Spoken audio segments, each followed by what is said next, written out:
অনেক ফুল হয়ে যাওয়ার পরে 9 o'clock-এর গাছে এখন প্রায় ফুলের সংখ্যা আমার কমে গেছে।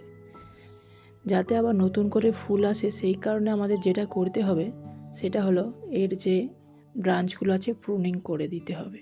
প্রুনিং করলে হয় কি, নতুন নতুন আবার ব্রাঞ্চ বেরোবে আর সেই ব্রাঞ্চে নতুন নতুন কুঁড়ি এবং ফুল আসতে শুরু করবে।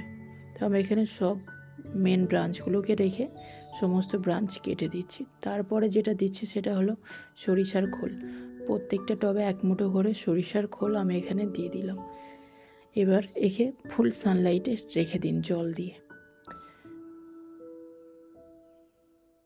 1 সপ্তাহ পর এবারে দেখুন গাছের হেলথটা কত পাল্টেছে। নতুন নতুন ব্রাঞ্চ এবং প্রত্যেকটা ব্রাঞ্চে কুঁড়ি এবং ফুলে ভরে যাচ্ছে। এই ধরনের ছোট ছোট গার্ডেনিং টিউটোরিয়াল পেতে অবশ্যই চ্যানেলটিকে সাবস্ক্রাইব করবেন।